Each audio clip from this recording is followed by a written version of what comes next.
अस्सलाम वालेकुम dear students. आज हम सीखेंगे कि हिस्टोग्राम क्या है और कैसे बनाते हैं। तो याद रखें कि हिस्टोग्राम जो है एक ग्राफ है, बार ग्राफ की सूरत में होता है। और ये आमतौर पे हम नॉर्मल डिस्ट्रीब्यूशन को चेक करने के लिए ये बनाते हैं।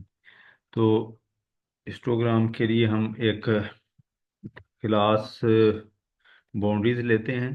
Let's have some classes with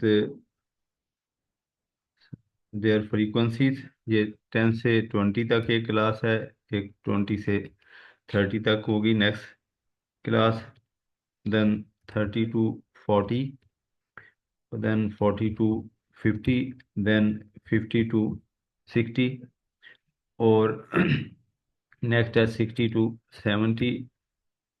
अब यहाँ पे इनकी ले लेते हैं फ्रीक्वेंसी। तो फ्रीक्वेंसी है 2, 3, 6, 8, 4, 1। ये फ्रीक्वेंसीज आ गई।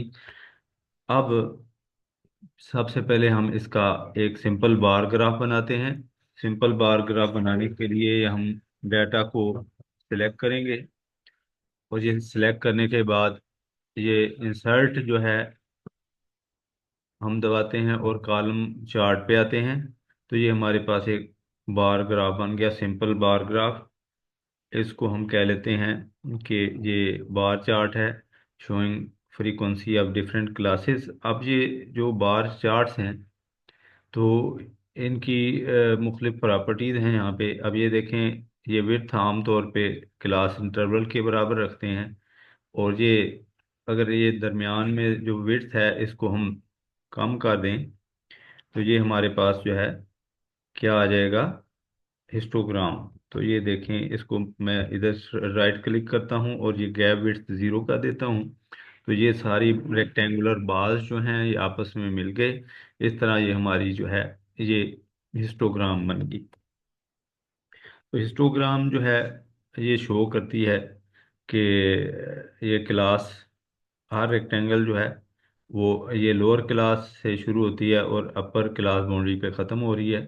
और दो क्लासेस की बाउंड्रीज जो हैं वो मर्ज हैं। जैसे ये 10 से 20 और ये 20 से 30, 30 से 40, 40 से 50, 50 से 60, 60 से 70 एंड सो ऑन। तो इस तरह ये जो बार ग्राफ है ये हिस्टोग्राम है। और याद रखें कि हिस्टोग्राम जो है ये नॉर्मल डिस्ट्रीब्यूशन जब हम चेक करना चाहते हैं तो हिस्टोग्राम जो है वो बना के चेक करते हैं। इसी से फिर हम आगे जो है दो किस्म के ग्राफ बनाते हैं, जिसको फ्रीक्वेंसी पॉलीगॉन कहते हैं और फ्रीक्वेंसी कर्व कहते हैं। तो फ्रीक्वेंसी पॉलीगॉन और कर्व क्या होती है, अगर हम इनके मिड पॉइंट्स को आपस में ज्वाइन करते जाएं तो ये जो एक हमारे पास स्ट्रक्चर आएगा उसको फ्रीक्वेंसी पॉलीगॉन कहेंगे। इसी तरह अगर फ्री हैंड कर्व ड्रा करें तो वो फ्रीक्वेंसी कर्व होगी। तो ये नेक्स्ट वीडियो में मैं आपको बताता हूँ कि फ्रीक्वेंसी कर्व क्या होती है और पॉलीगॉन क्या होती है। तो ये कर्व से हमें इस डिस्ट्रीब्यूशन की शेप का पता चलता है।